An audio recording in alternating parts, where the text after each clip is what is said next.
Hello, horror fan, best friends, and ghoulish knights, and welcome to the 35th episode of Murders with Mertens. I am your host, Joe, and this is a podcast about horror. Horror comedies, folk horror, body horror, sci-fi horror, the horror adjacent, thrillers, the psychologically terrifying, scary films in general. Each episode, I sit down with a guest and discuss one of their favorite scary films so that we can gush about everything that makes it just so damned cool. Viewers, thank you for the support. Don't forget to like, share, and subscribe if you are so inclined. It all helps to get the word out and bring some much needed love to this little podcast. Audio listeners, the show is also available on podcast services around the world like Apple Podcasts and Spotify, so don't forget to leave a rating when you stop by. 5 stars is always appreciated. Definitely helps with people finding things. But enough of all that housekeeping, because tonight I have the privilege of welcoming, for his Murders with Mertens debut, a lifelong friend of mine, Mr. Jon Heger. Welcome, Jon. Hey, Joe. How are you doing tonight? I'm doing okay, man. I'm glad to see you. Glad to have you on. This is something that's sort of been a long time coming, hasn't it? It has been. We've been talking about this for so long, like even before there was a podcast. We've been talking about this one. This was another great idea.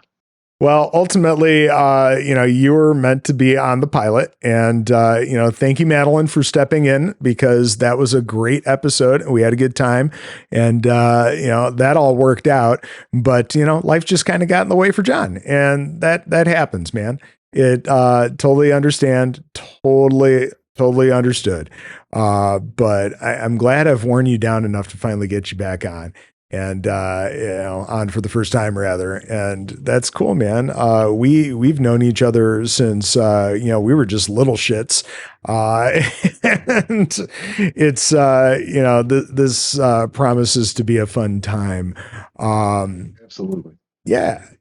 Well, tonight's episode features 2004's horror comedy classic, Shaun of the Dead, directed by Edgar Wright, written by Wright and Simon Pegg, and starring Pegg as the titular Shaun. Jon, why Shaun of the Dead? Why'd you bring this one to the table? So, you know me, that I'm not like the most in-depth horror fan of all times, but I do love myself a good comedy. And this one, when we talked about the pod, this had to be the one for us, because not only did we experience this movie together back in the day when it was released, but this is right up my alley as a comedy and as sort of homage of all the horror film styles that were going around. Zombies are a particular favorite of my kind of sci-fi world, so I just had to be Shaun of the Dead. Yeah. I can't believe that this is like nearly 20 years old at this point. It's 19 years ago, sir. This came out the same year as the James Gunn written Zack Snyder directed remake of Dawn of the Dead, which is a pretty fun remake. But this was what was it? A romantic comedy with zombies. That was the tagline, right? And it works. It's there's clearly love for all things Romero in this film. Particularly Dawn of the Dead. Quite a bit of music from it as well. All that great Goblin score, shout out to Dario Argento and his band Goblin. This for a lot of us was our introduction to Edgar Wright and Simon Pegg. I'm going to eventually bring up some of their other stuff as we move along here, but this is part one of sort of a loose trilogy known as, the Three Flavors Cornetto, after the ice cream treats that they enjoy in these movies. This for a lot of people is their favorite Edgar Wright film, and I don't have a hard time understanding why. So many of his others are great, but I don't know that any of them just gel as well as this one does.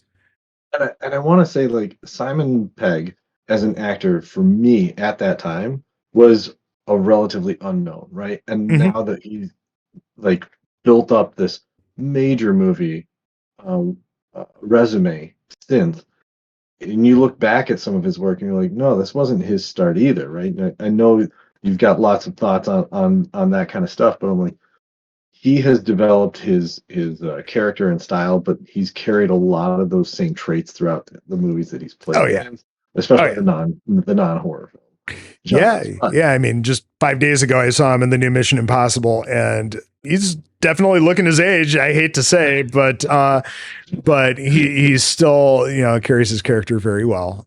He's yeah, still that fun, bright spot of levity in those films. And Simon Pegg is always Simon Pegg, and that's a good thing. yes. Uh, I wanted to add too that one of the things that like really brought this to my mind that I had to do this, we had to do this at this time, was some buzz that I heard about maybe a sequel coming soon about Shaun of the Dead 2. So, I assuming that, don't know that that that's actually happening. I thought I read something about them being like, no, there's no reason to do this. So, well, oh, in the case that that happens, the off chance we will do that movie together again, oh, it'll sure. be a time to bring it back together full circle. And yeah, can't say no to that. Yeah. Hey, we could at the very least do Hot Fuzz, because I will die on this hill that that is a folk horror film. Uh, Yes, because it agree. kind of is. It kind of is. But yeah, what do you say we get into this? Just again, starting things right off with, just opening title cards of the different production houses and everything. And you get that sweet, sweet goblin-esque music, starting things off. And then just your cold open in the pub of Shaun just kind of zoning out over a cigarette and a pint as Mhm. his his poor girlfriend Liz is basically talking at him because he's again a little checked out. Yeah. John, have you ever seen Spaced? It's the Edgar Wright TV series that Simon Pegg did with him just a handful of years before this film. Um, it's it was created, written by, and starring Simon Pegg and Jessica Hines, who shows up in this film. It was all directed by Edgar Mhm. Wright. It's only two 7 episode series. They ran around 99 and 2001. It's like this nerd culture reference machine of the highest order. And everything is edited in the exact same style of this film.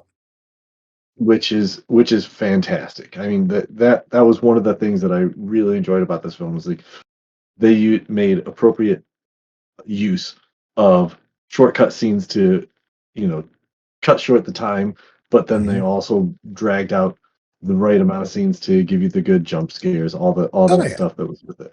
Yeah, all those fun little quick music video style cuts that, just tell a quick little story of action, like getting ready in the morning and, just everything. Those are very much an Edgar Wright trademark. Just FYI, if anybody wants to check out Spaced, it's still streaming on Tubi. So, you can watch it with ads, of course, but it's out there. Nice.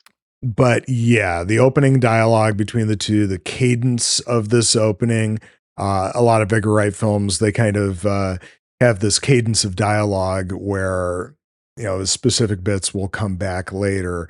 Um, and very much so. This movie definitely rewards repeat viewings. It's perfect. We've got this, kind of in some ways in a first viewing an overwhelming collection of dialogue beats and shots, and they all Mhm. get callbacks later. I mean, what I describe this as in my notes, it's kind of like this Russian nesting doll of a film in some ways. It just unpacks itself later, and it all kind of fits together just perfectly. Again, perfect for repeat viewings. So Yes. Liz is kind of upset that she and Shaun are in a rut. Um, his friend Ed is, well, not great. And Shaun's always bringing him to the pub, which causes Liz to bring her flatmates with her. And she feels that, Shaun and, her friends, David and Diane, don't exactly get along. And, they all play it off like, oh, no, it's fine. We all get along. But it's clear he doesn't particularly care for them. It's also brought up that Shaun has never even introduced Liz to his mom. And they've been seeing each other for about 3 years. Their anniversary was the prior week, and they still haven't, done anything special for it. Things are just kind of in their relationship. That was one of the other things about this movie at the time when it was released, the time we watched it. I was looking at this as like, some kind of a parallel, because here I am, I'm about to, move on and take on more responsibility, and here is Shaun in the same position, right? And albeit, right, both very different universe here, but that was one of the things that really endeared me to this movie. Is like, yeah, this is Shaun growing up, facing new realities, moving on from his days with his bros and on with a serious relationship. So, relatable in that way, but also, I think that's just a part of a great movie, is that, like, it tells a story, beyond all the other, one of those themes. Oh, this is very much a film about growing up to a certain degree. And that doesn't necessarily mean leaving friends behind or anything, but it does mean kind of making priorities. And yeah, very, very, very clear from early on in this film. So Shaun, he promises that, hey, they'll try something different. How about we, book a table at that place that does all the fish? And, that sounds great. And, it's last call, and it's time to the end of the night. And again, Shaun just sort of zones out a little bit again. And we get into the title sequence, which is a ton of fun, because we are introduced to all these minor little characters who will absolutely come back from the dead, so to speak, later on in the film. Just fun, well-directed title sequence. Again, Edgar Wright came from the world of music videos, and it is absolutely clear. And we cut then to Shaun waking up the next day as he, unfortunately gets ready for work. He would much rather sit on the couch with Ed and play some video games. I think it's Time Splitters 2 that they're playing. Some old PlayStation game that I honestly don't remember very well at all. But it is Ed's game for sure. Market, that's all. Yeah. So ultimately, yes, Ed reminds Shaun that it's time for work. Shaun goes upstairs, gets cleaned up, comes back down, and he's confronted by his flatmate Pete, who, gives Shaun some shit because Ed has basically been couch surfing with them for a while, and he's sick of it.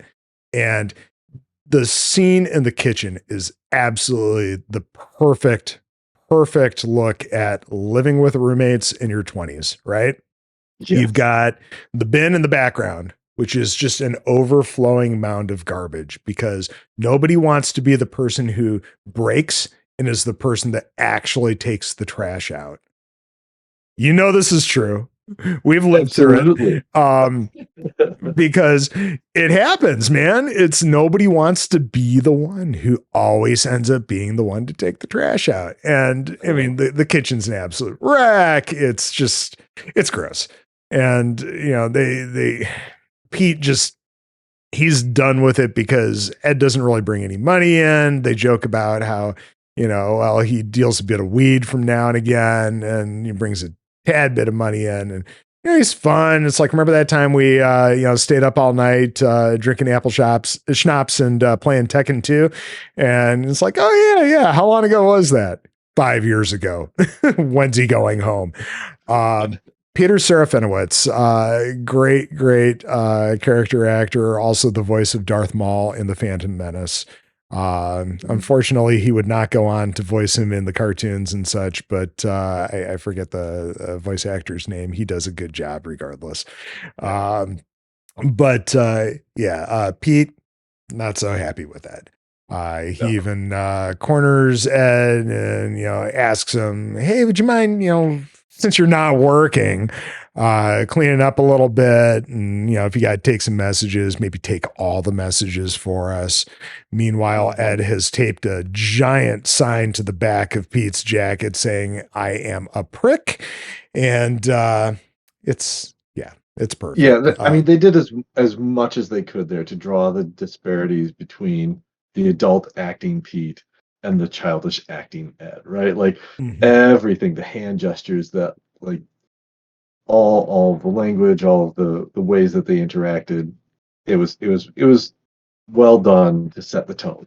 Yep. Oh, and we get our first instance of the door being left open, somebody not latching it, and it basically just the front door of their house swinging open on its own because somebody did not lock it.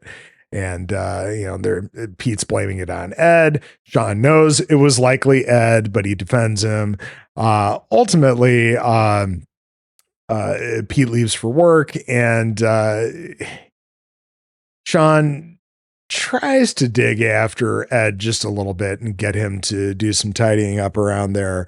And Ed begrudgingly says so he will for Shaun, and also apologizes. And he says, I'm sorry, Shaun. And there's just this little pause. And he's like, yeah, it's okay. No, I'm sorry. And his eyebrows arch just a little bit. And Shaun realizes that Ed has farted, and ultimately that's what he's apologizing for. And it's been their shtick for their entire lives, I'm sure. Because there's the whole I'll stop doing it when you stop laughing bit. And this is where Shaun takes off as well. And as he's walking out the door, the phone's ringing, and Liz ends up leaving a message about how when he books the table, can he do it for a little bit later because of her work and so on. And it's a message that he never gets. And then we cut to this, badass tracking shot. This is one of the coolest parts of the film, of Shaun walking to the corner shop to get a Coke to start his day. And he passes by the kid kicking the soccer ball around. He passes by the homeless dude with the dog that he gives some spare change to. He nearly gets hit by a car crossing the street, trips on the curb after he gets across the street, has a guy run past him jogging. Ultimately makes it to the store. You see a gentleman sort of in the background who's clearly a groomsman for a wedding. He picks out just the fully leaded Coke, standard Coke classic, and walks over to pay for it. And Nelson, the proprietor, makes a jab at him. Oh, no beer today? It's like, well, it's a little early for me, and well, he fucks off to work from there.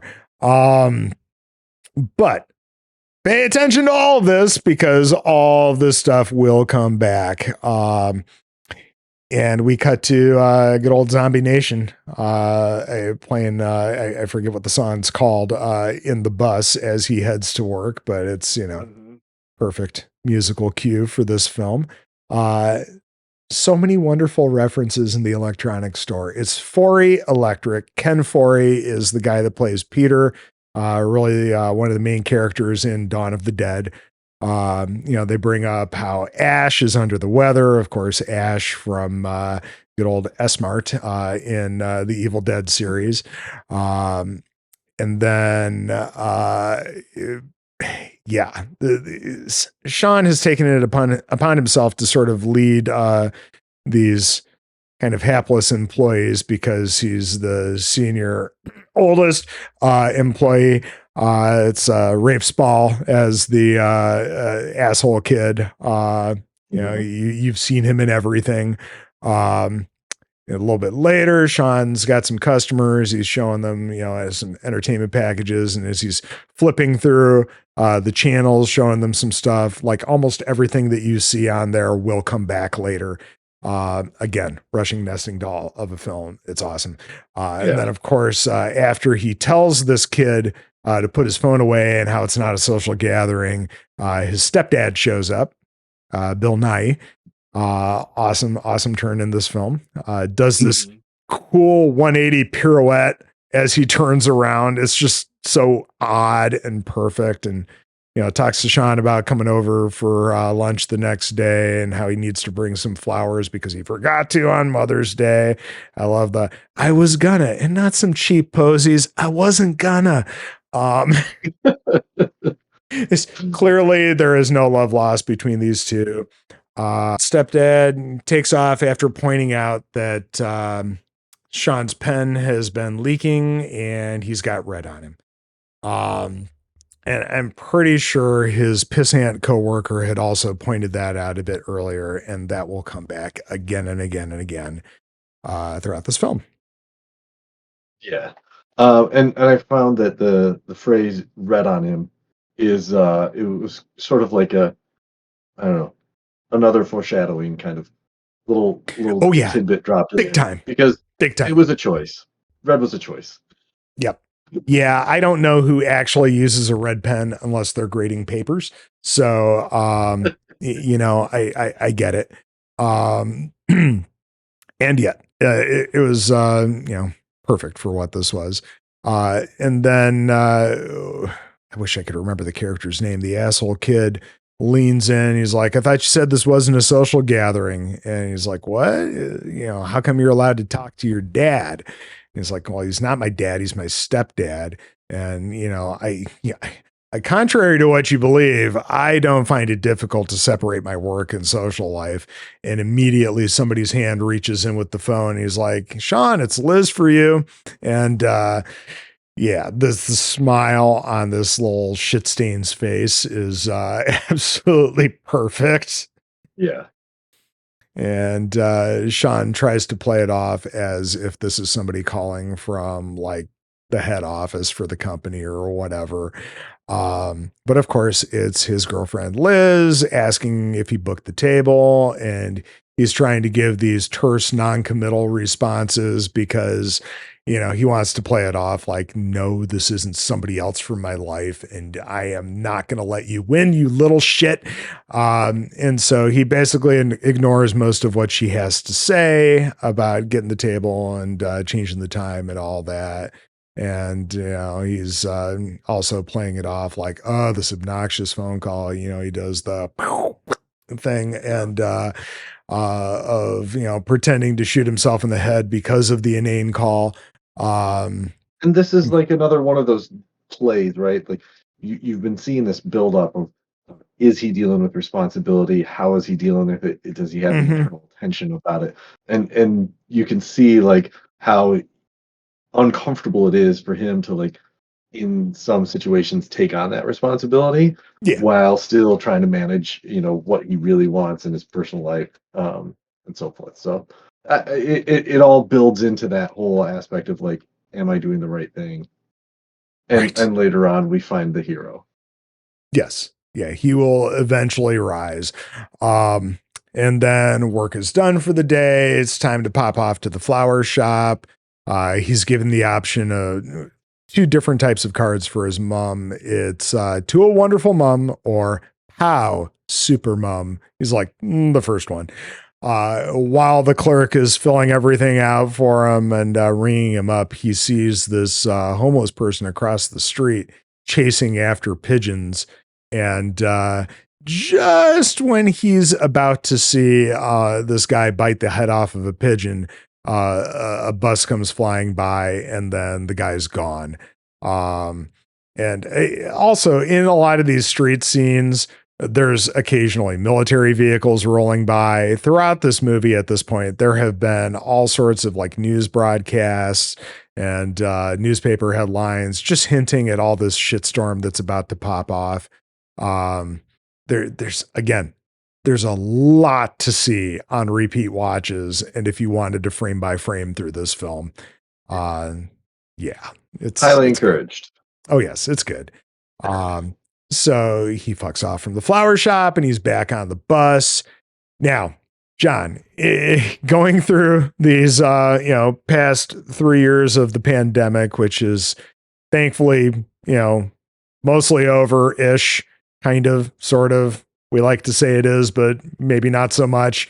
How much did seeing all these people hacking their brains out and leaning up against him and everything else just like skeeve you out? I mean, even at the time, it was still like, that's a bit much. Like, people take care of yourself. These days, I mean, that warrants a full sidestep. I'm moving over. Yeah. And maybe even a harsh glance at this point. I'm not sure what the new protocols are. But yes, all of the occurrence of that was just it was skin crawling in review. Oh yeah. So he makes it back to his street, and we kind of get the somewhat similar to the tracking shot. He's moving along. You see some of the same locales and everything. There's this car accident, and there's the horn just blaring from somebody slumped over the steering wheel and leaning against the horn. And Shaun is startled with Yvonne, somebody from his past, played by Jessica Hines from Spaced, calls out his name and gives him a great big hug. And, they're like, hey, how are you? And it's like, oh, surviving. And, you still with Liz? And he's like, yeah. And it's like, well, I'm glad somebody made it, she says. How long's that been? Oh, 3 years last week. Did you go anywhere nice? And, because he's come to the realization that he fucked up on the reservation and he never made it. So, yeah, he races home. Oh, also, the thing about how, he lives around there, and hey, so does she. She just bought a place, and she's like, I know, a little bit grown up, right? Again, because here he is. He's got 2 roommates and or flatmates, and he's renting a house with them, and it's like, yep, just one more instance of still not there. Okay. So he races home realizing he fucked up on the reservation, and throws the flowers in some water real quick, and rips open the phone book. And as he stabs at the ad and for Fulci's, it's clearly says Fulci's Restaurant, the place that does all the fish.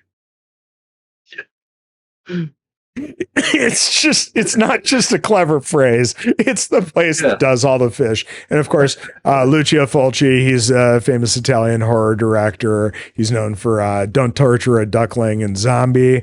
And yes, the listing actually says the place that does all the fish. I fucking love it. And it's a blink and you miss it thing too. Yeah, you can't do a respectful parody film if you don't honor the people who paved that path for the parody in itself. That was a beautiful little way of giving the nod. Thank you very much. You laid the groundwork for this. Yep, absolutely.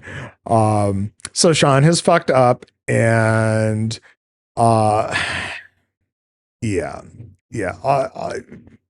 there's going to be so many. I want to add in there too that the idea that they had those conversations, the callbacks to the prior cast that they've worked with, all of these are wonderfully intertwined, right? They all just kind of bring together, some of the people that may have come there just to see the Simon Pegg who they remember from Space. They might have, if it was a callback from a movie that they were parodying, like everything in there was bringing the whole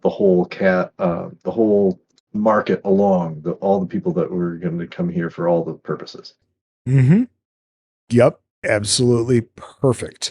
So Shaun is not able to get a table at Fulci's, and no sooner than he gets off the phone, disappointed from that, then Liz calls and he's got to try to play things off as, and there's a mix up with the table. Sorry, I don't know what to tell you. Well, Liz is pretty disappointed, and she very clearly understands he didn't book the table. There wasn't a mix up. You just never did it. And he fesses up. And then when she asks, what is the plan? Then he glances around and Ed throws up a big W for the Winchester, the pub that they normally go to. And Shaun sheepishly recommends it. And she just immediately hangs up the phone on him. And, well, he realizes he's in some deep shit, so he grabs the flowers that are for his mom and he hurries off to Liz's. And again, we're building and building and building on stuff that will get payoff later on in the film. He buzzes to be let in, and Liz doesn't answer, but her flatmates do, and they're like, "No, she doesn't want to talk to you." And he's like, "Hey, do you want me to climb up the balcony? Do you want me to, come through the window? Because I will." And he gets off the intercom with them, and they hear him struggling to climb up, and you hear a little thud, and then you just hear the buzz again from the intercom, and he's like, "Hi, it's me again." and they let him in. And he is not, he's in for it. So Liz is getting ready to go out for a night with David and Di, just so that they can help her take her mind off of Shaun. And, he again suggests they talk about, hey, we could just go to the Winchester. And he's like, do you want to? And she just screams at him, "No, I don't fucking want to." Yeah. And you hear his little, "Okay." And, they start going through the list of all the things that he promised to do for her. He promised to give up smoking. He promised to go back to the gym. He promised to start drinking red wine instead of beer. He promised that they'd go on holiday. He promised that he'd try to get them free cable. And he's like, "I'm working on that." And, in the meantime, he's like, "I can do any of those." And he just takes out his cigarettes and he's like, "Don't need them." And he just throws them away and then immediately says, "What was the next one?" Because he's just that useless. And to Liz, it's not enough. She walks away, and then we get this very first moment where, if you didn't realize earlier, you are very, very clearly introduced to the idea that there is no love lost between Shaun and David. And also to Shaun, it's very clear that he has something for Liz. Yeah, even though, he's living in the same flat with his existing girlfriend, Diane.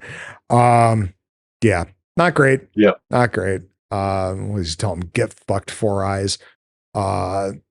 It's a very unpleasant scene. And then Shaun goes off after Liz.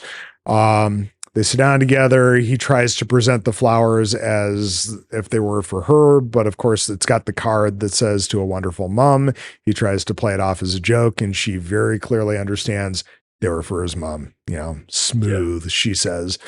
And this is where she tells him, if she doesn't do something now, if she doesn't make a change, she's gonna just end up spending her every night in that pub drinking herself to death like those sad old fuckers. And Shaun's like, "What do you mean do something?" And just cut to him being shut outside of the apartment building, and sympathetic weather kicks in with the rain, and he trudges away. This is just a fucking heartbreaking scene watching him go through this. But I mean, it's very clear he's a doofus. He's brought this on himself. It's sad, but also just this is, one of the many kicks in the ass that he will ultimately need in this film. Yes, exactly. This is the internal pressure building on multiple levels, right? With his flatmates, with his mom, with Liz. All of those things are building inside of him, um, urging him to make that change that he needs to make. And it's clear from the group conversations, the one-on-one conversations, that he's going to have to make that change. And the point here is that he has to. Mm-hmm. He just doesn't know that he's going to do it with, in the manner he's going to do it. Nope, not yet, at least. So he trudges through the rain to the Winchester. He throws the flowers away in the bin outside. He sees a couple making out outside the door, doesn't really pay any attention to them, but goes in and meets Ed. And Shaun is broken. Ed's doing his best to cheer him up. He jokes about doing his impression of the orangutan from what is it, Every Which Way But Loose, the Clint Eastwood film. And as they're having their discussion about the breakup, of course, the jukebox pops on with Chicago, If You Leave Me Now. And they keep drinking their way on. And so cut to them discussing how, hey, these aren't sad old fuckers. These are rich, interesting characters. And, they bring up Snake Hips and the coccicidal maniac. And then, John, the bartender, and his trophy wife, Bernie. And, these will all be perfect callbacks later on. Of course. And, yep. And then Ed also basically describes the plot of the film just in how they're going to party away the next day. But it's all the beats that are going to ultimately happen in the plot as well. Back at the bar for shots, right? So to speak. And so it's last call, and there's the doors have already been locked, and somebody is actually banging at the door in a slow, shambolic way. Yep. This is our first little zombie taste here. So Ed and Shaun leave for the evening. As they walk outside, they see the couple. They joke about, them standing there making out. And as they turn their backs to them, the head of the guy that the woman is kissing clearly falls back on a nearly severed neck, because she's chewed her way through almost the entire thing. And as they pass an alleyway, singing White Lines, a zombie stumbling towards them moans in perfect timing with them. It's good. It's good. Yes. I like it. And then they cut away back at the house where they've got some electro playing, and they're just kind of continuing to party the night away. But Pete marches down the stairs, rips the record off the player, and throws it outside. And you get that, hey, that was the second record I ever bought line from Simon Pegg. Pete's kind of pissed. It's 4 a.m. and he's got to go to work the next day. And just, again, the, immature 20 somethings, while he's got, some type of an office job. It's his breaking point. And also, he was mugged earlier, and he's got a little wound, and he's got a splitting headache because of everything. Well, apparently some crackheads tried to bite him. Why would they want to bite you? I don't fucking know. I didn't stop to ask them this whole thing. And again, Ed and Pete, their tempers just rising, and nearly comes to blows. And we get the wonderful line about, you want to live like an animal, go live in the fucking shed. And everything is just like, every single line is going to be a callback later on in the film.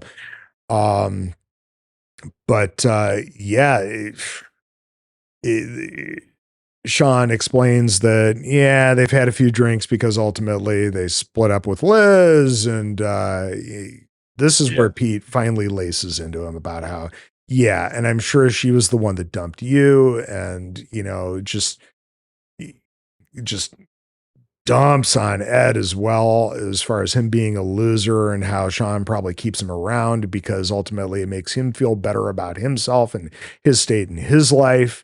And it's wow, all this stuff starts to really hit Shaun because before he passes out for the evening, he makes a fun little to-do list on the whiteboard on the fridge. About got to go around mom's, got to get Liz back and sort your life out. Yep. And he stumbles backwards into a chair and immediately falls asleep. And then we get the perfect match cut of night turning to day. Which I love. And it looks like it was done just by flipping lights on instead of a quick cut, which is also perfect. But even if they did do a cut there, they managed to make that look absolutely perfect. Love it. And then we get the awesome tracking shot of the street again, because Shaun, very hungover, is going to go get something from the shop, and he asks Ed if he wants anything. And, Ed comments, Cornetto. He wants an ice cream for his hangover. I don't know if it was that actor or another friend of Edgar Wright's who that was their hangover cure, a Cornetto. And that's how it worked its way into the story. And then ultimately became the basis of the 3 flavors Cornetto. But the fact that they brought this scene and compare it, the zombie world experience of that morning, and you think about the prior's morning experience where it was, the quote unquote zombie world of normal life, everybody's routines, and the question it begs, of course, is who's the real zombie? Yeah, I mean, to a large degree, right? Because you've got the zombie kid stumbling around. There's the homeless guy with the dog who's still a little ways off, but he passes him. You get him crossing the street, and there's the car that the guy was washing that now has a massive hole in the windshield. He trips on the same curb in the exact same way. Goes past an opening to a house where a phone's ringing off the hook and the door's wide open. The guy who was jogging earlier is racing by, clearly in fear of his life. You got the cart from the guy who is like cleaning up the bins or whatever, that's all disheveled. And you see other people in the background shambling towards the camera. We go into the shop, and there's the groomsmen in the background just slowly shuffling around. Shaun walks up to the cooler, opens it up. There's 2 bloody handprints on it that he does not notice. He goes to pick up the full test Coke, thinks better of it because he's got to do something about his life, and picks up the Diet Coke instead. I love that little touch. And then as he turns to close the cooler and walk towards the counter, he clearly slides and nearly eats shit on a pool of blood. And he asks Nelson for any newspapers. There aren't any. Nelson, I think, might be kind of coming up from the background. You see somebody, but he doesn't make it. Ed just leaves him some change on the counter. It says he owes him about 15p because he doesn't quite have everything. Boy, that must be a nice relationship to have. So he walks out of the shop. Again, it's the other side of the street. Then again, the same tracking shot as the day before. He goes past another doorway with a corpse on the sidewalk. And then this is where he passes the homeless guy with the dog, who's now just dragging an empty leash. And he doesn't have any change for him this time. He mumbles something about not even having enough for the fucking shop, and makes it back home. Sits down on the couch, sipping on his Coke, and Ed's not there. and he notices Ed is actually standing in the curtains looking out into the backyard. And he's like, there's a girl in the garden. What? Huh? There's a girl in the garden. So they head to the backyard, and we were introduced to Bloody Mary. Yeah. And well, actually, even before this, before he talks to Ed, he's doing some channel surfing. That's right. And that's right. I can't believe I missed this, because it's the perfect combination, and this is used in Spaced quite a bit as well, where the dialogue from one channel to the next basically tells a story. You know, although no one official is prepared to comment, religious groups are calling it Judgment Day. There's cut to Morrissey, panic on the streets of London. And then as an increasing number of reports of serious attacks on people who are literally being eaten alive. But witnesses' reports are sketchy. One unifying detail seems to be that the attackers, in many instances, appear to be dead excited to have with us here.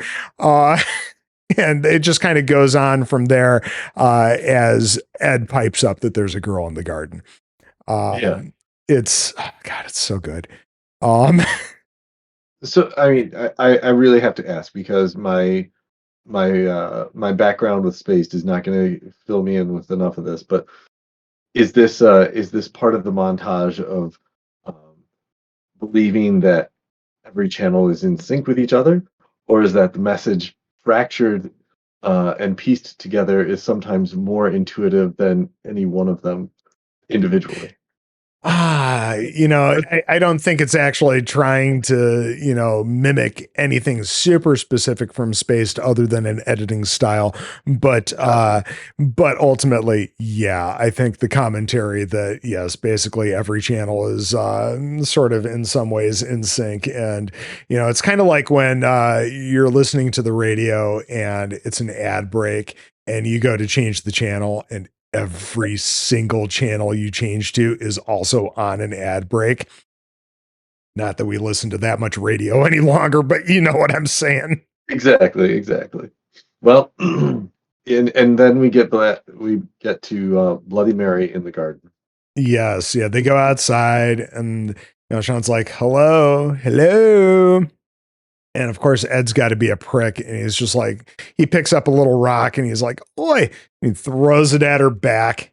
And she slowly turns around, and you get this wonderful reaction shot from them of like, oh my God, she's so drunk.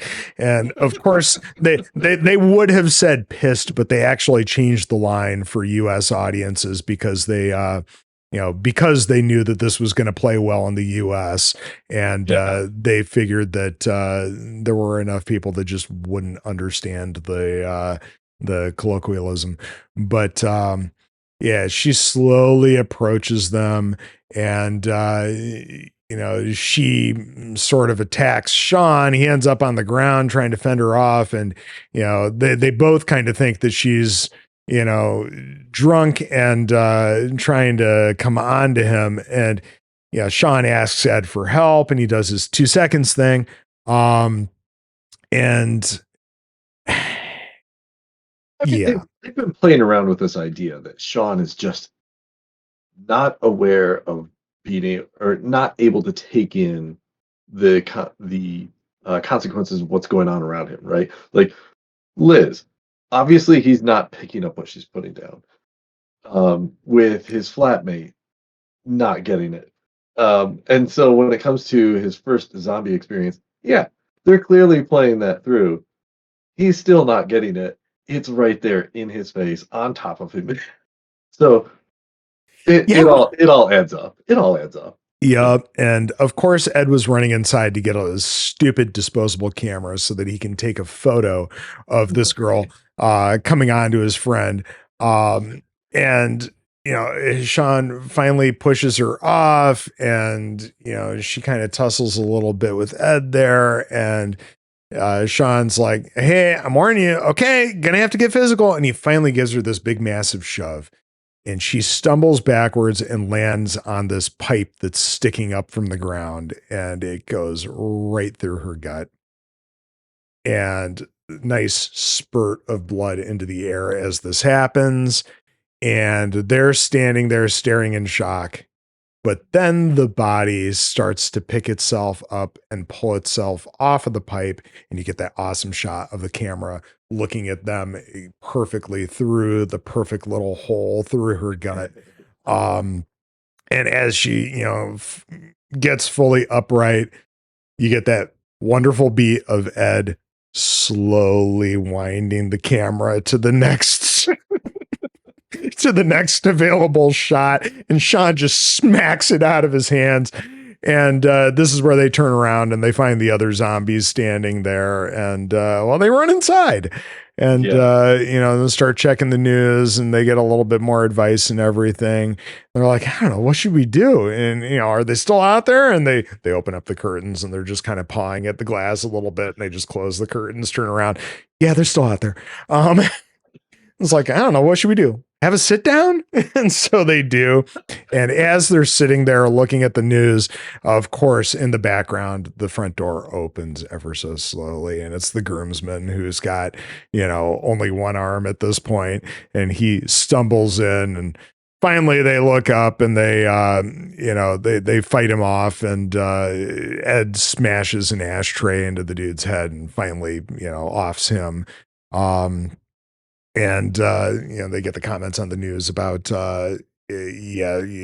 destroying the brain or removing the head is basically what you need to do.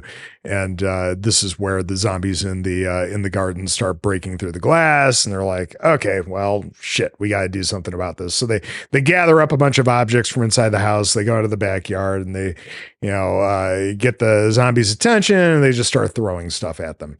And it's not working out for them. I love the bit of the toaster getting thrown at the big dude's chest, and it just kind of bounces off.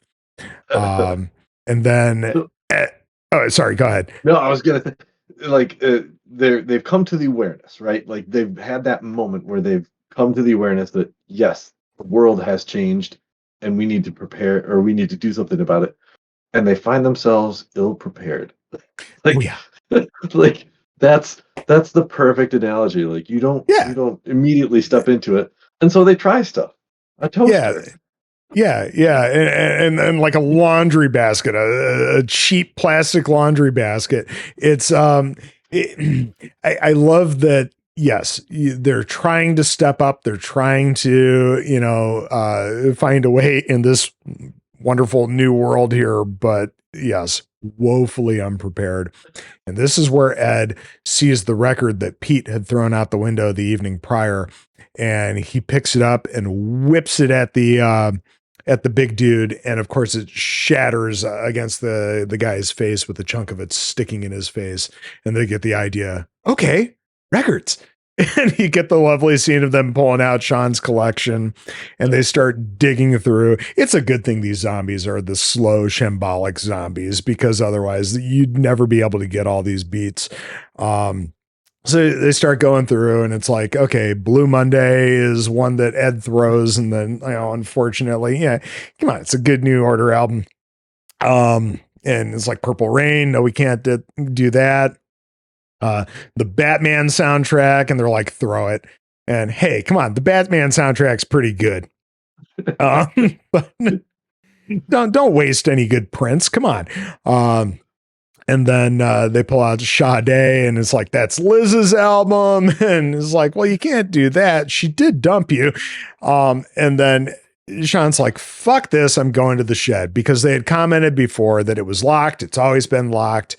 But Shaun just breaks through that door.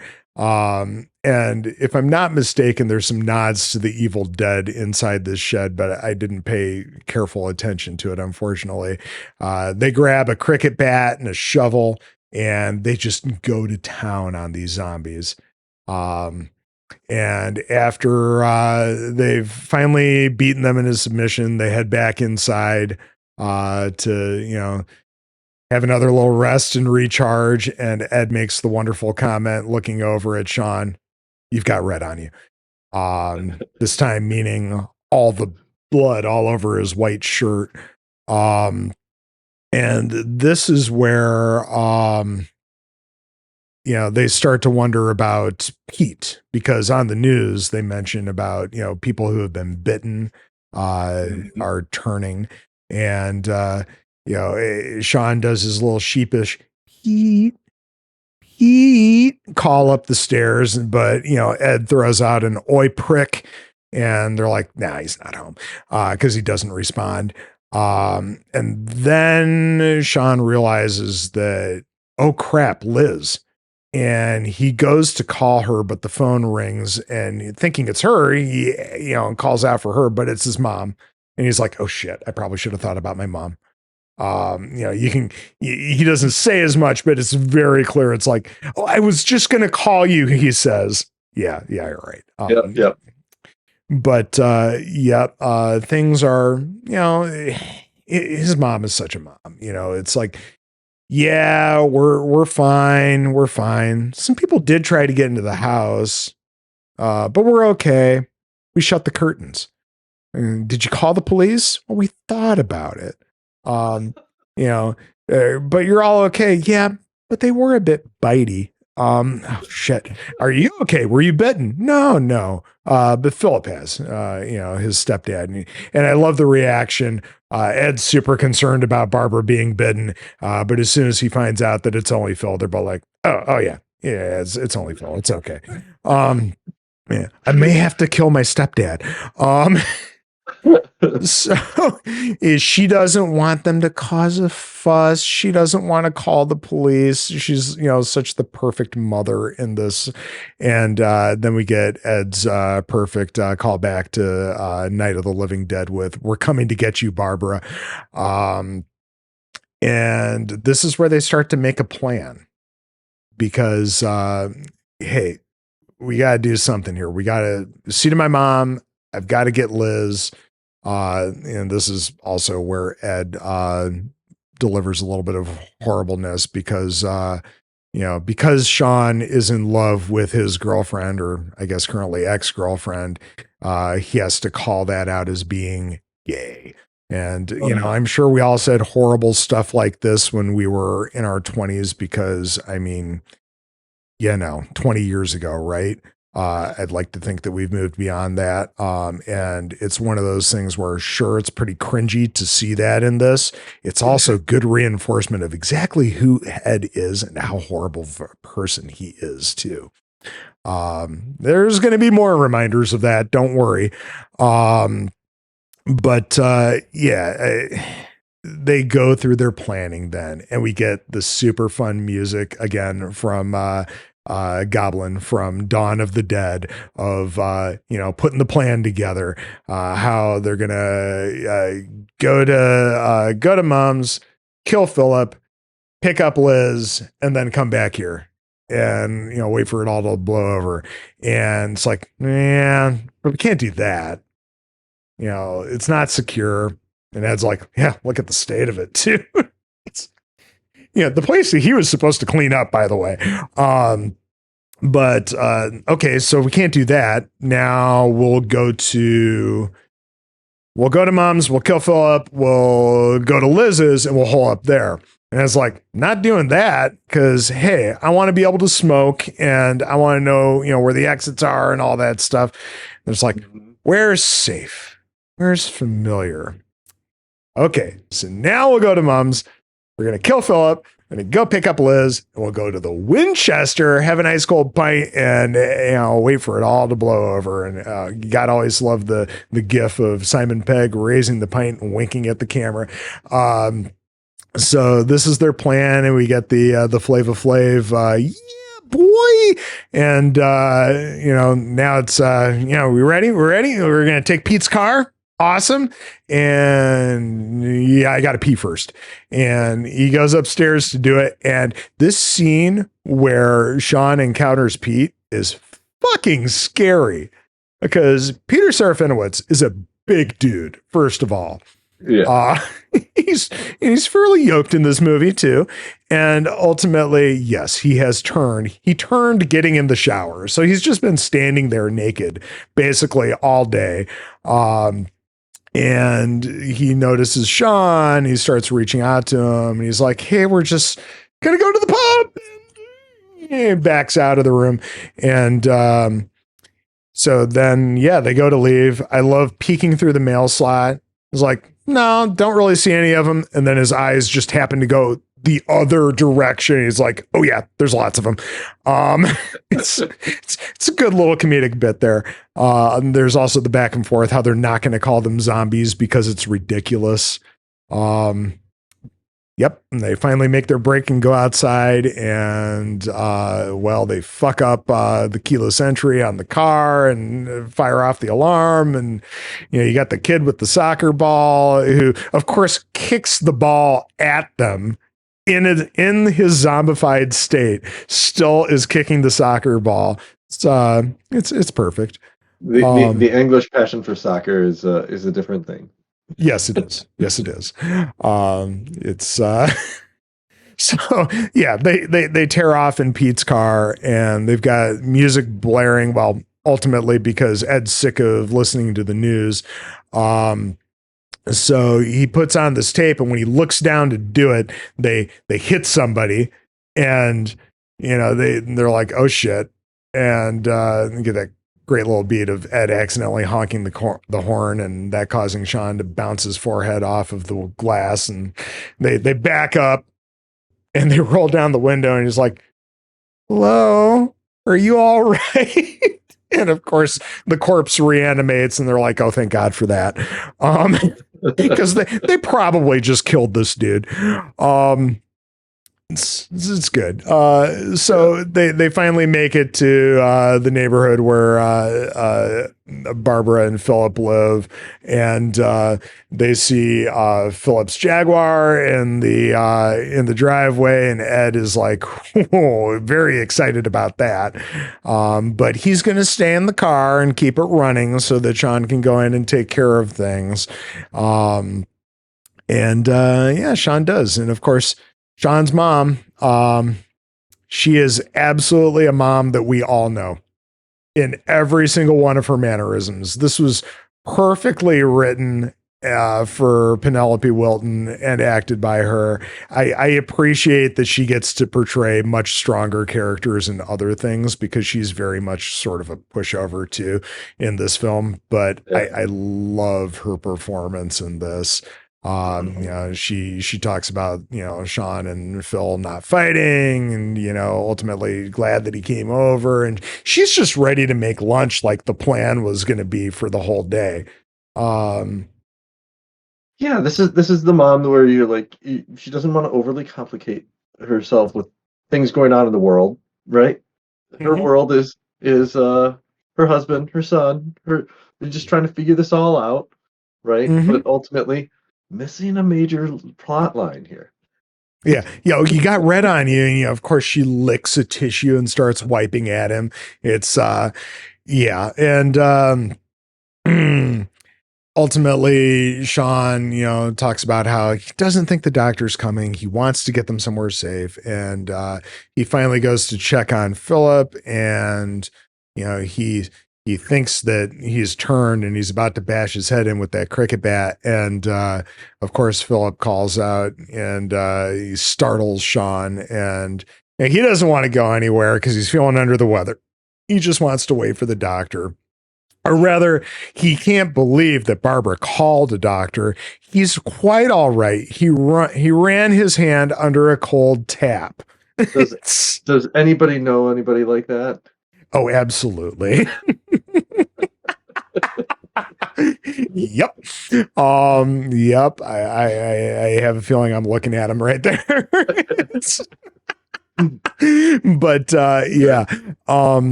They kind of have their typical back and forth. This, and finally Shaun convinces them all that they're going to get out of there. And after first trying to get his mom just to come with him and leave Philip, but no, Philip is going to come with him. And as they leave the house,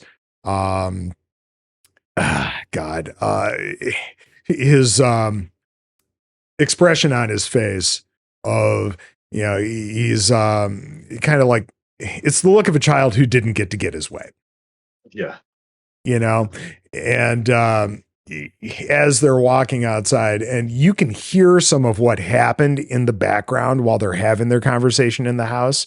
But they walk outside, and Ed's standing there smoking, and behind him is Pete's car run into a pole or something. And oh yeah, I crashed the car. I guess that means we'll have to take the Jag. And as they're having this conversation, Philip is attacked by probably the same people that bit him earlier. And the dude with the hoodie bites into his neck, tearing that apart a bit. And Shaun, kind of fights them off and gets everybody in the car. And they take off, and Ed is blaring his music again, and Philip is having a shit fit because of the loud music, because he's, that dad who probably drives in complete silence or with only talk radio. We all know those dads too, right? Yeah. Yep.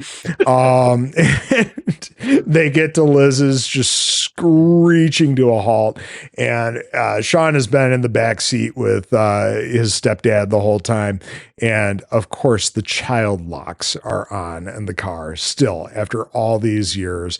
And how old's Shaun? He's like 27 or something like this. So it's been a very long time beyond when those child locks were necessary. But ultimately Shaun climbs out through the sunroof and tells him to keep moving. And Ed's like irritated, and he's just like, yeah, I'll do the honks. And so Shaun makes his way across the grass and dodging a few zombies, buzzes to be let in. No answer. And also they're all encroaching behind him. And by the time Diane gets on the intercom, he's left, and all she can hear is like a little bit of the moaning and stuff from outside. But of course, Shaun manages to climb up to the balcony this time. And see, it's growth, right? Yeah. He's able to do what he couldn't do the day prior, right?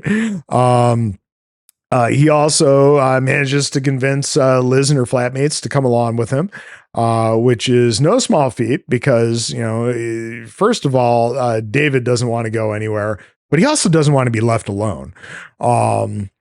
And Shaun reveals his plan. They're going to go to the Winchester. And so they all gather up their blunt objects, and they go to take off. And of course, once they finally make it outside and smash their way through a few zombies, we get another unfortunate bit from Ed, which I will not mention here, other than to say that he uses the N-word, at least not with a hard R, but still, it's not good. No. And everybody's face when he says it just falls, and they all stare at Shaun like, of course you brought Ed. Of course Ed is involved with this. And they all pile into the Jaguar to take off to the Winchester. We've got 3 people in the front seats and 4 people in the back. It's pretty tight quarters. And of course, Phil is continuing to deteriorate at this point. It's not good. He's dying. And in these moments, he starts to really talk seriously with Shaun. And we get a really heartbreaking moment between the two of them about how, Phil understands it was hard. You were already, pretty old by the time I came along. And, I wasn't your dad, but I wanted to be a good father to you. I hoped that you could look up to me. I hope I could, raise you to be, a good person. And, I loved you in my own way. And it's, what does he say right before he dies? Something along the lines of take care of your mother. There's a good lad. And wow. I mean, they really picked a class actor when they picked out Bill Nighy. Like, number one, I think when you go through casting photos, you realize you're not going to have a lot of stage makeup to transition him from live human to zombie. That's just a bonus.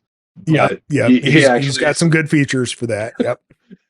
the hollow cheeks of a Oh and yeah. strong cheekbones of a classic zombie. But but also with that, he delivers. His Yeah. acting's on point. Oh yeah. And he brings a great bit of balance to the comedy and the horror of this film. So, Hmm. great pick. Yep. And this is where, Shaun basically tells him they got to stop the car because, something's happened. It's Philip, you know, and Barbara's like, well, what's wrong with Philip? And Shaun's like, he's gone. No, he's not. He's right there. No, you don't understand. He's gone. He's died. And she's like, no, he hasn't, because of course he's reanimated at this point. And he starts to come to life and start to attack Shaun, where this is where they have, well, they had already spun out and stopped because Shaun had just screamed at Ed to finally do that. And everybody's kind of, yeah, it's a lot. Yeah. And of course, Ed and Barbara and Liz are in the front seat, and they're all able to get out of there. Well, actually, it's just Ed and Liz that pile out. They leave Barbara in there for some reason, and she's kind of freaking out. And David, Diane, Shaun, and Phil are all stuck in the back seat with the child locks, of course. And they can't get out of there. So Shaun's trying to fend off his stepfather, and Liz is like, Ed, really? And they finally get everybody out of there. Of course, leaving all their blunt objects inside the car, but ultimately trapping Philip in there. So they're safe from him. But Shaun does a quick look around, and the horde is kind of encroaching from all sides because, of course, they were alerted by the loud music and the screeching car. And there's this exchange between Shaun and his mother, Barbara, about how, he says something about him not being his dad, and she takes that as him, being the asshole kid, he's not my dad, he's my stepdad type of thing. But no, what he means as there's nothing left inside Philip of Philip. He's, just another zombie now. And of course, at that very moment, Philip reaches out and turns off the blaring radio because that's what he always wanted. And Shaun just kind of glances at him and then looks back at his mother and is like, hey, let's go, shall we? And this is where they take off, and they're going through sort of the back alleys through the houses, trying to get to the Winchester. And, Shaun and Liz have their little back and forth about, how this, wasn't about them, wasn't supposed to be about them, because he had said something that made her think that, he was doing all of this just because he wanted her back or whatever. And they decide this is a topic of conversation that's better suited to another time. And then they talk about how, are you sure we're going the right way? Are you sure we're close to the Winchester? And this is where we see through a hole in a fence that Snake Hips is being devoured by a bunch of women, because they talk about how he's a bigamist, always surrounded by women. So yeah, pretty sure we're on our way. And then they turn a corner and we get Yvonne part 2 with all of their doppelgangers, because Yvonne is essentially the more put together Shaun. And then we have her boyfriend, who is essentially the male Liz. And then, we've got his flatmates, which are the David and Di. And then her mother, which is a dead ringer for Shaun's mother. And then dual Eds. And they're all played by other famous British actors. It's perfect. Yvonne's boyfriend, of course, is Martin Freeman. And I perfect. gotta wonder, like, how much of this little snippet from 2004 film ended up feeding into the Zombieland 2, or the Zombieland sequel, because Mm. really, two absolute symmetrical groups meeting up and having an interaction. I mean, more played out, better, well played out by Zombieland, but I think this is the origination of that idea. Oh yeah. Yeah, very likely. Very likely. So yeah, they talk about how she's trying to find someplace safe for her group and where are they headed? Well, we're going to the Winchester. And she's just like, the pub. All right, well, good luck. And they hug and everybody says hello as they pass each other. It's perfect little beats. It's great. And they move on from there. They head into one backyard. This is where Barbara thinks she knows some of the people that live around there. They start climbing fences after Shaun eats shit trying to jump one. And they get to a yard where it's like, okay, now just over that fence is the Winchester, and we're gonna take a look, and then you realize, wait a minute, are we all here? And Di's like, yep. She does a quick count. Yep, here's all 5 of us. He's like, but there's 6 of us, and that's where he starts to hear his mom call out. And he finds her on the ground, and this is where the man in his pajamas comes in, and they come crashing through the fence, fighting each other, and they use little children's backyard furniture to beat on the guy. And this is where Diane grabs the tetherball pole and pulls it out of the ground and throws it to Shaun, and he's got this. His face just lights up because he's like, yeah, I can swing this around like a morning star and hit the zombie in the head with the ball. And it's just like this little tiny rubber ball, and it just bounces off of the guy's head. And he's like, no, that's rubbish. And Di and Liz motion that no, jab at him with it, right? And he whips it around in dramatic fashion, and there's all these whooshes as this is happening. I think this is The making of a hero. Yeah, something like that. And he manages to impale the guy in a tree. And after all of this, he turns around and just sees David and Ed standing there, and he's like, feel free anytime to step in and help. And what does David say? Didn't want to cramp your style or something like that. So, Shaun completely exasperated. It's like, okay, I'm going to, get up on this thing. I'm going to take a look and see what the situation is. And we're going to keep moving. And so he does this super pissed off tromp up the world's tiniest children's slides ladder. It gets, like an extra couple of feet into the air to look over the fences, and then steps back down looking completely defeated. And, they're like, so are there any of them? And he's like, yep. Well, how many? Lots. And then the camera, shows us the horde milling in front of the Winchester. But this is where Diane gets an idea about, after somebody makes the comment, I think it's probably Liz, about how they're not going to get anywhere by moaning, because Diane sees the man in his pajamas impaled on the tree, who's just kind of moaning along, and she gets an idea because, she's an actress, right? And yeah, okay, she's going to have her little zombie boot camp here for these guys. And they all line up, and she's, like, okay, shake out, get limber, or not. It's probably a good idea to not be too limber if you're trying to be a zombie. But ultimately, she goes through them one by one, kind of helping them to, act zombie-like. She comments on Liz's excellent vocal work. Oh, Barbara, that's outstanding. And as Barbara just kind of stands there staring off into space, and she does the whole, what? I'm sorry, I was miles away.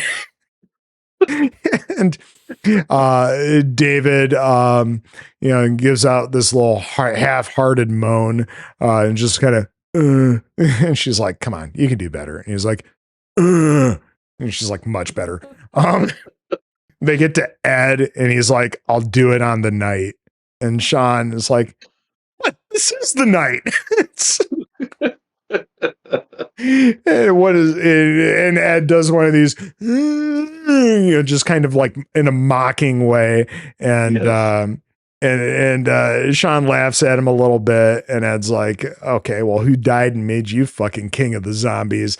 And then Shaun pulls off this absolutely pitch perfect zombie impression, and Ed's like, yeah, it was pretty good.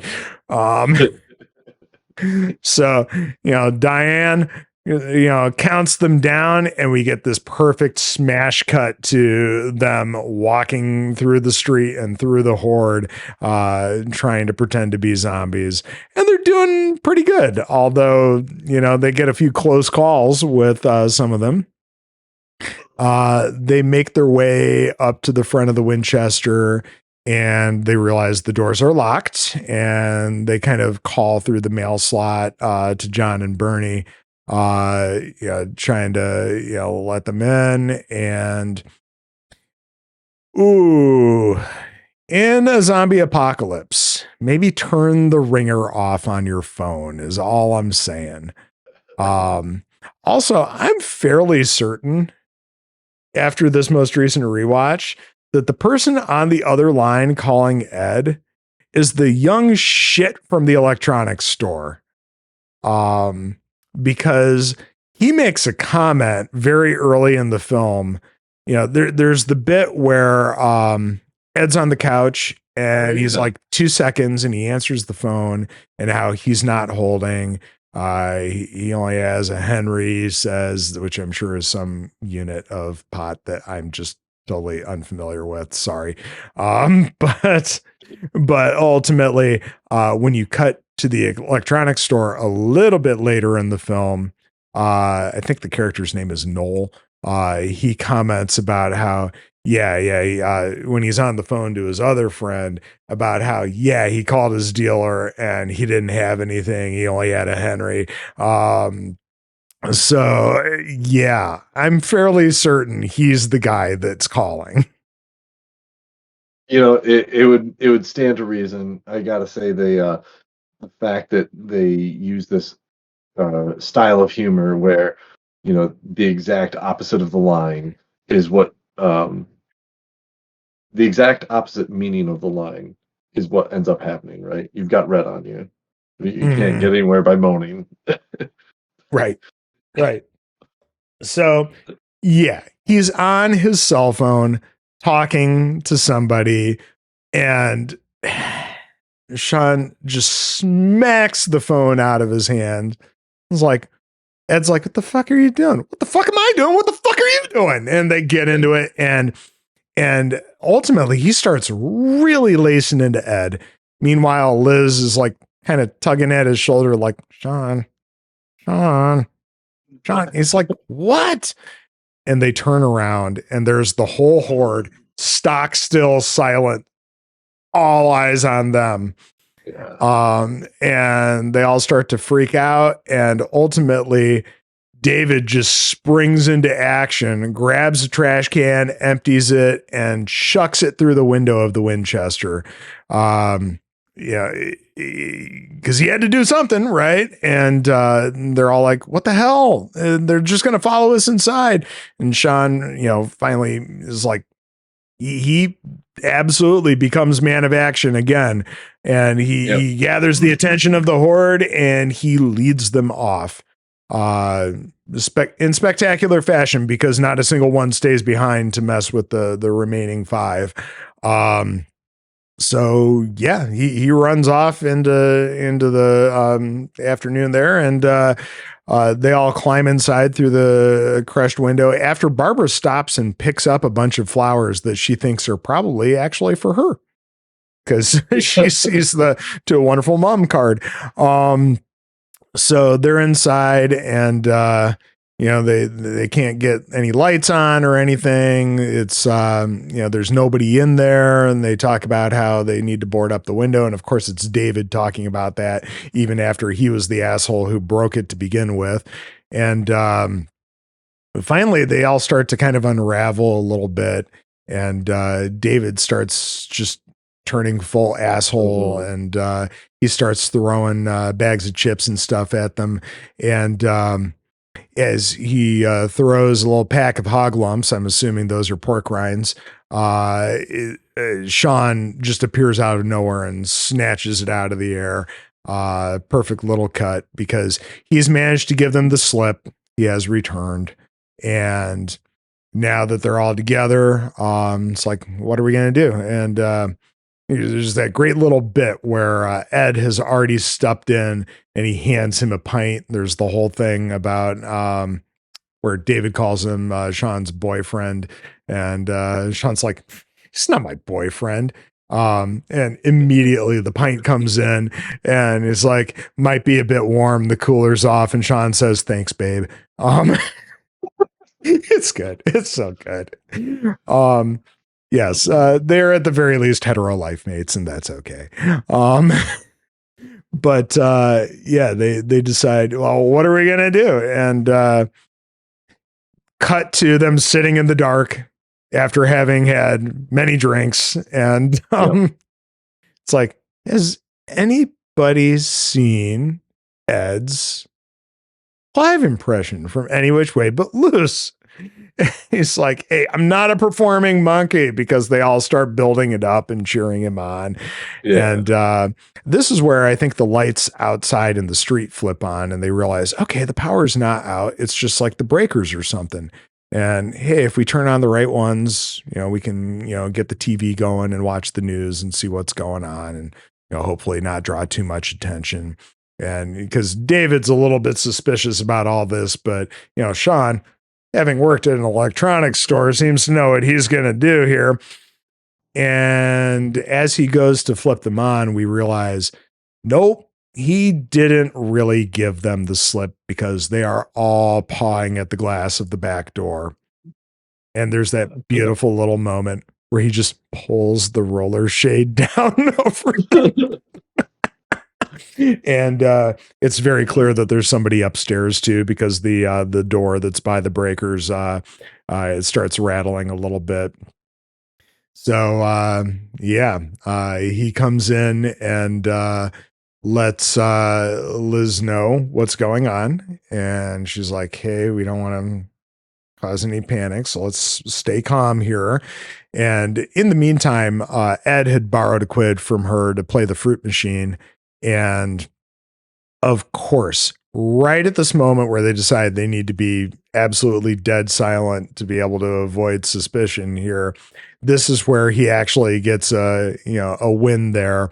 And it's super loud music, and there's all this change pouring out of the machine. And thanks, Ed. Yes.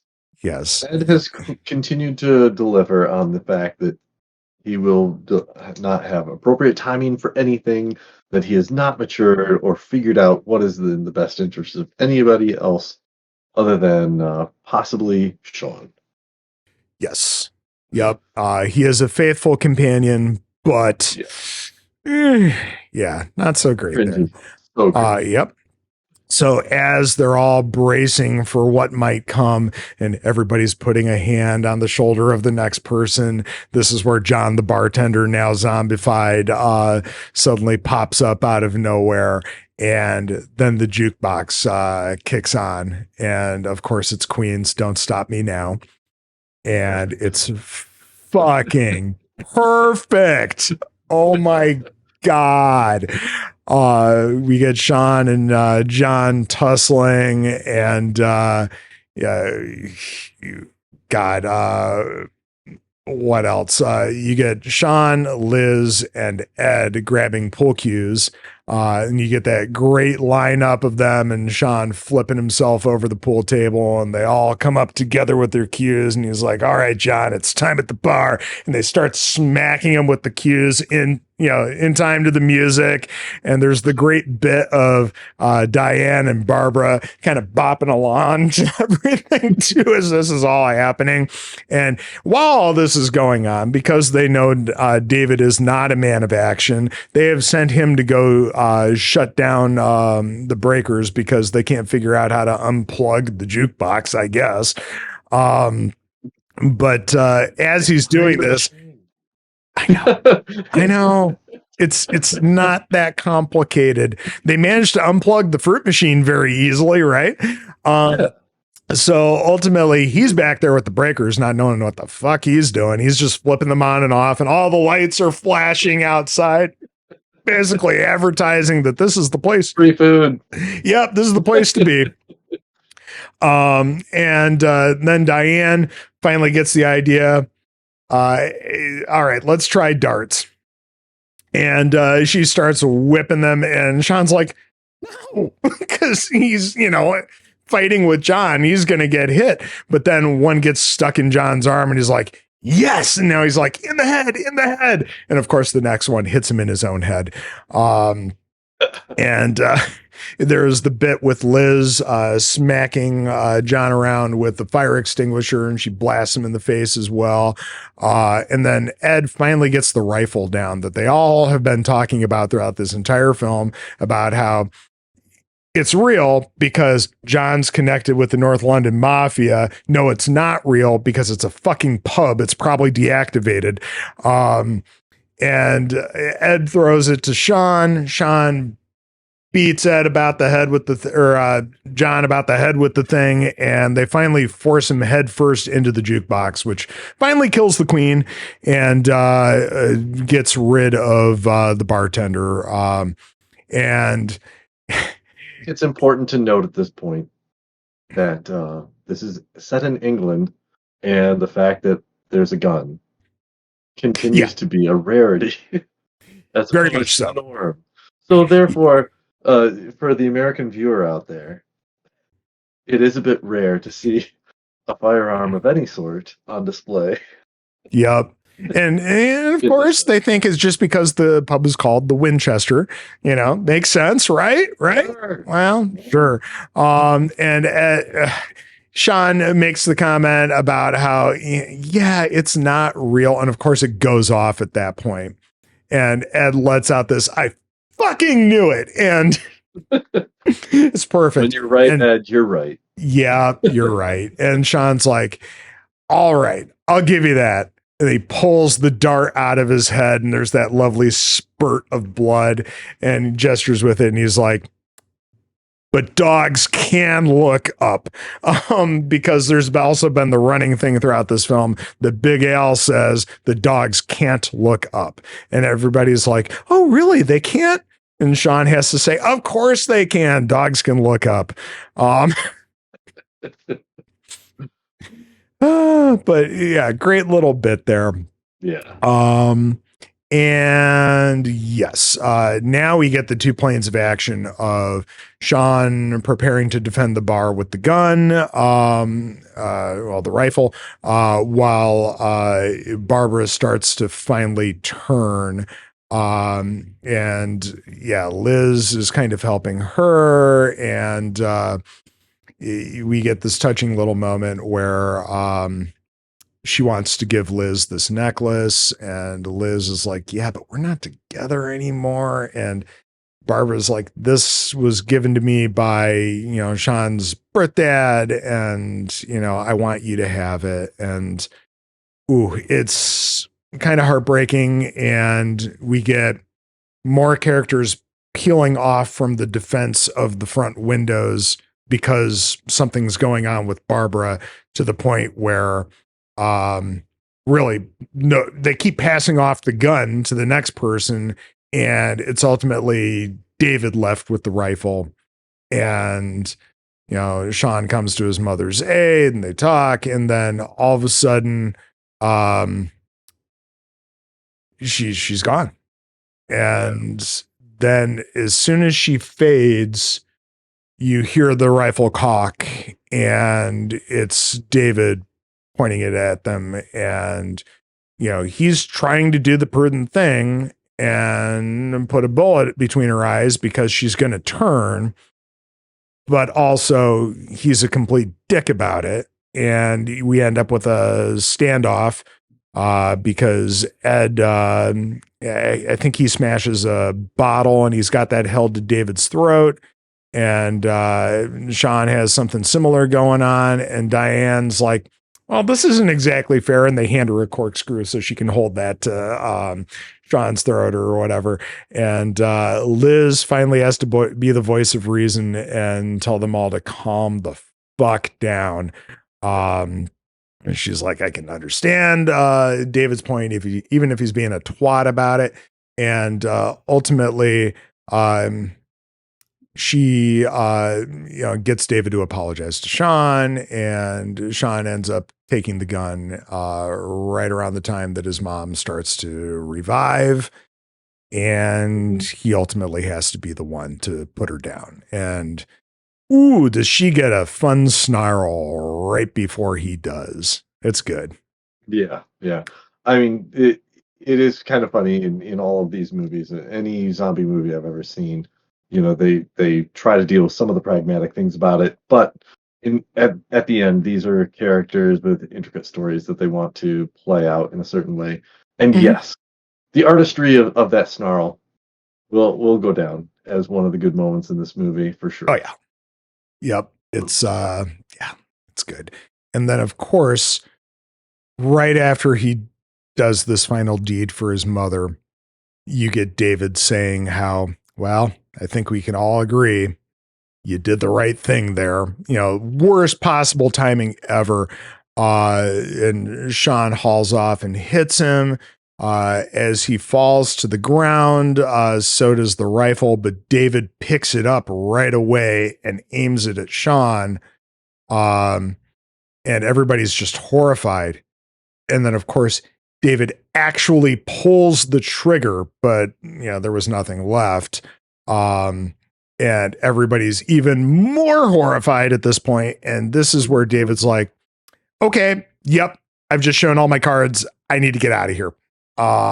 And he starts to go towards the barricade at the window and start to, kind of, or actually, I think it was more at the door, but he starts to kind of, pull some things back. He's like, nope, got to get out of here. We can run. We can make it.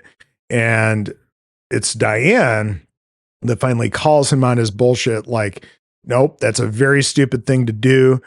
And she ultimately lets him have it, about knowing that he's always loved Liz, how she's accepted that, how she was there to pick up the pieces when, he made a move on Liz and it didn't go well. And basically she just puts him in his place. And he kind of fesses up to being an asshole and an idiot. And he apologizes to her right before the horde rips through the windows and starts pulling him outside. Yeah. It's a long time coming in his character development, but nobody's crying over this one. Not at all. Only Diane, who, stares in shock as, his guts are just ripped apart by these zombies. And I think it's Diane and one other, it might be Liz, that they each have one of his legs.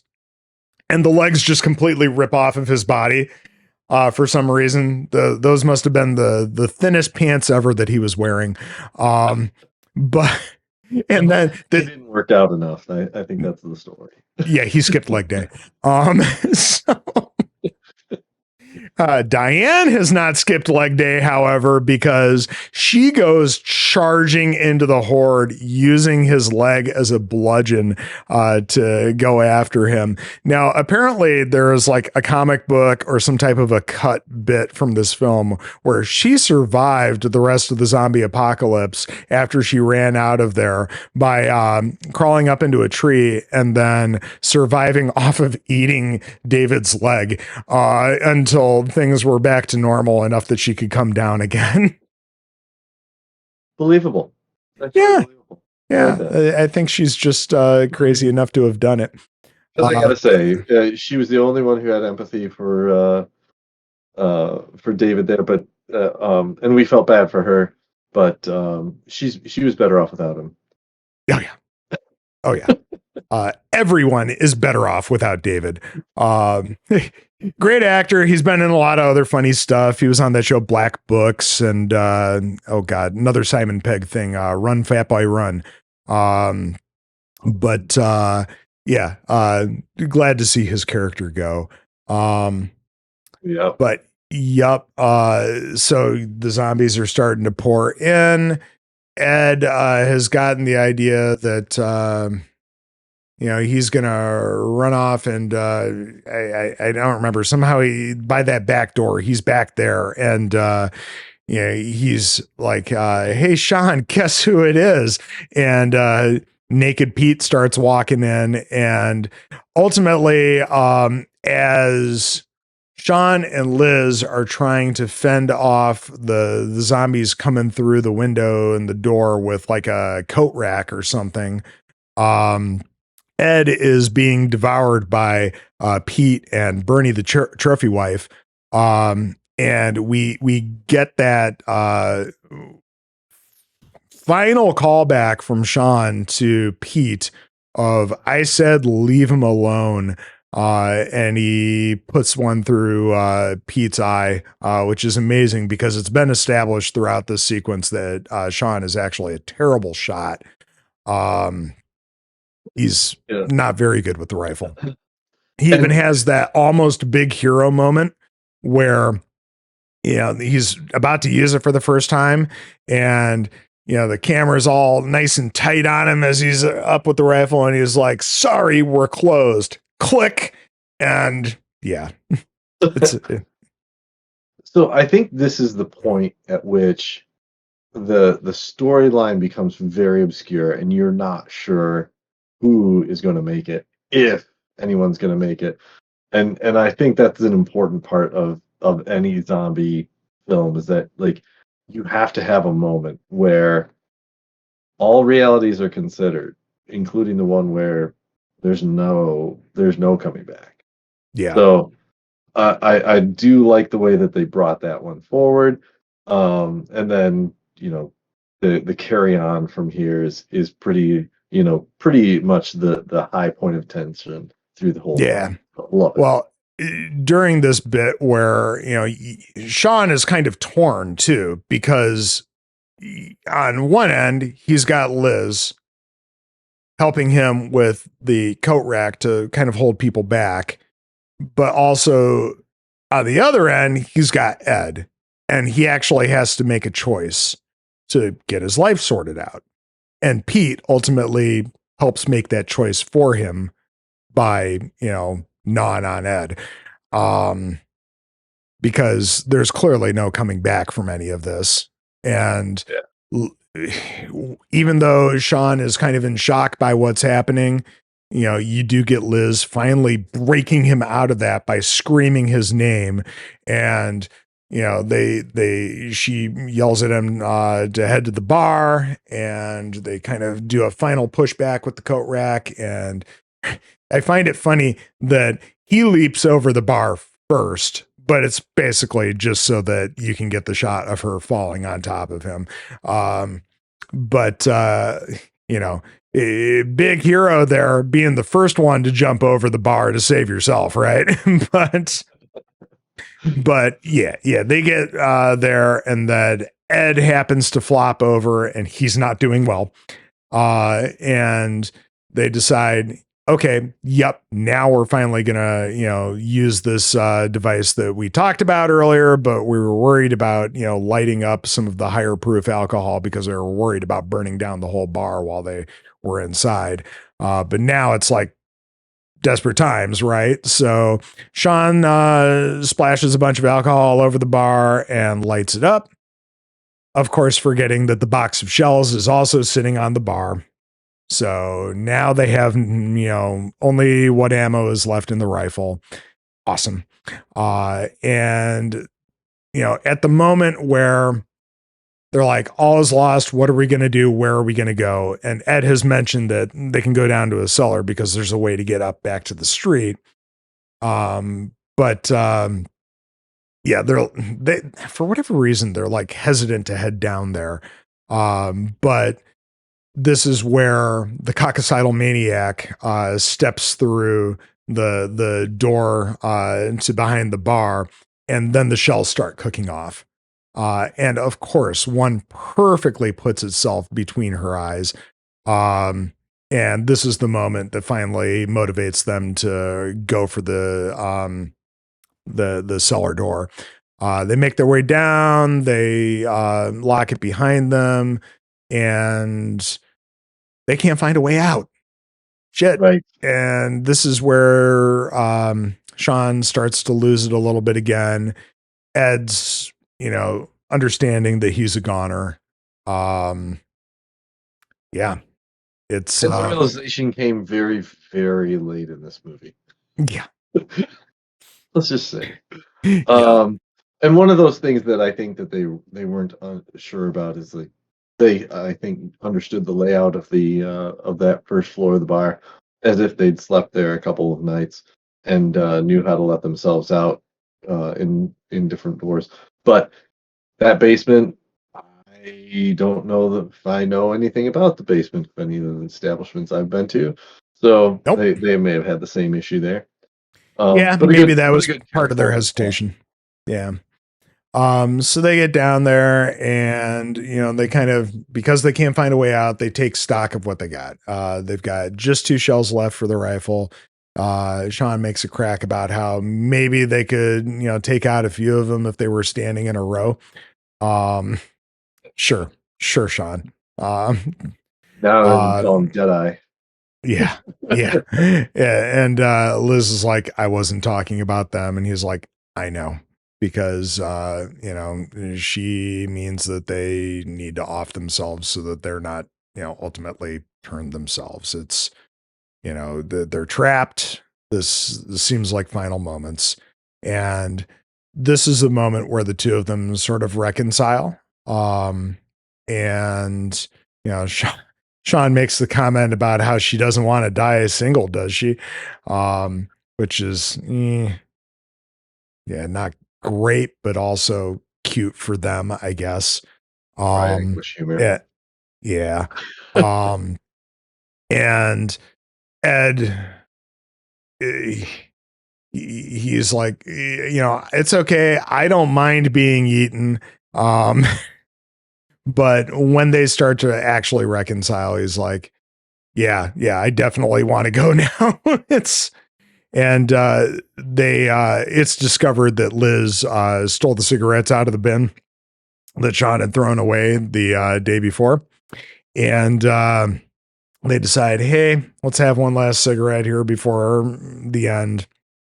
And in the light from the lighter, they see the controls for the lift back up to the street. And, they offer to take Ed, but he's like, no, I'm going to stay. And they give him the rifle, Shaun admitting that he's completely rubbish with it. They kind of arm themselves with like a chain, and that's about it. And hop on the lift. And as they depart, they tell Ed that they love him. He makes another horrible homophobic comment.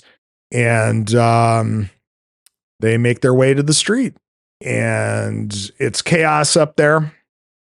You got zombies everywhere, the building burning behind them, And just as they kind of square up like they're going to have to fight their way through the crowd, this is when all of the military vehicles show up all at the same time. And, you get all these soldiers mowing down zombies.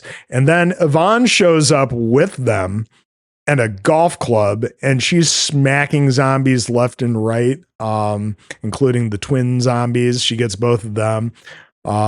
She runs up on Shaun and Liz. You get the comment from her about glad somebody made it.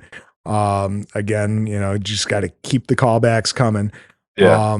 And Shaun and Liz walk off to safety with the soldiers hand in hand. And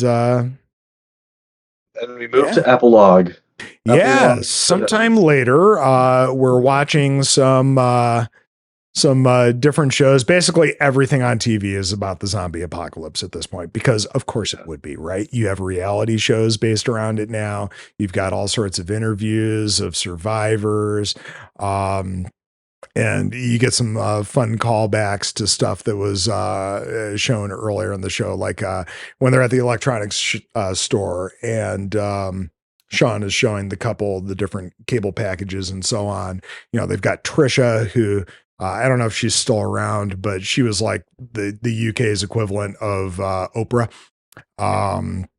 And she's interviewing this woman who still sleeps with her reanimated husband. Because that's disgusting. Yeah. And we cut to the same house that Shaun was living in with Ed and Pete, where he now lives with Liz. She's on the couch watching, kind of channel surfing, watching all this stuff, and he's just waking up, coming in, and they discuss, what they're going to do for their mundane day. And it's basically they're going to make some tea. They're going to go get some ice creams. They're, going to eventually go to the pub, and they're going to wander home, watch some TV, and go to bed. And it's perfect. This is their perfect idea of a perfect day together. And Liz, I think, has had enough of the excitement and adventure that she wanted in life. And, as she heads off, to put the kettle on, Shaun requests 2 sugars in his tea, which is funny because earlier in the film, he has to remind his mother that he hasn't had sugar in his tea since 1982. And he mentions how he's going to pop into the garden for a little bit, and she tells him to go on, and you see him enter the shed, sit down and pick up a controller and start playing Time Splitters. And you hear a moan and see Ed lunge in and, he kind of chastises him a little bit and makes sure to hand him the controller so that they can play Time Splitters together. Cut to some Queen and You're My Best Friend. So that sounds incredibly dangerous and a great way to start that apocalypse back up again. But again, Shaun hasn't completely grown up, has he? Yeah, I gotta say, there's room for some of that throughout your life, right? Yeah. You just got to know its place, and I think that's the other theme out of this is like, yes, I have grown up, but also I don't need to grow up entirely. Exactly. Not bad at that at all. Exactly. So yeah, cut to credits from here, but let me ask, do you think Liz knows that Ed is in the shed? I think if Liz is smart, she doesn't ask the question. I think that is a brilliant way of looking at this. Yeah. Because they definitely have their little shrine to the side of the couch of all the people that they lost during those days. And you see little mementos from all of them. So, yeah, I have the feeling that she knows, but it's kind of an unspoken thing. Yeah. Completely unspoken, as in they have never discussed this whatsoever. Right. But yeah, man, that's Shaun of the Dead. Hey, I was here for it. I'm so glad to be here for it. Can't wait to do the next one. Quite honestly. Yeah. This is such a fun format. I loved being out here with in the conversation discussing stuff because I mean I've learned through the process the whole thing, and it's been awesome. It's been Yeah, awesome. I Thanks, mean, Joe, for walking me I through. absolutely. I mean, I think we kind of covered the film to death for the most part. But is there anything that anything else, any final thoughts that you have on the movie that you want to bring up? I mean, on this film, I think we've covered like so many of the other things. I'd love to, you know that this was part of a huge anthology of work for so many people involved. That's always a key thing for me when I think about a movie, and is that it brought something else forward. And I think some of the themes of it, and some of the style or plot lines carried on into lots of other movies, and Mhm. enhanced other people, the careers of people that were working in this film. So Oh yeah, I this think was such a I think it was launching off point for so many people. Yeah. yeah. I thought it So was great. yeah. Well, John, if you'd like, where can people find you? You can always find me on Discord here. You can find me in general in life on a soccer field somewhere. But always you can reach me out at Twitter, and also on the Facebooks if you're there. Fair enough. Fair enough. Cool. All right. Well, again, thanks for coming on. I appreciate you, man. This has been a long time coming. So love you, Bree. Yeah. Uh, but this has been Murders with Mertens, a horror film podcast.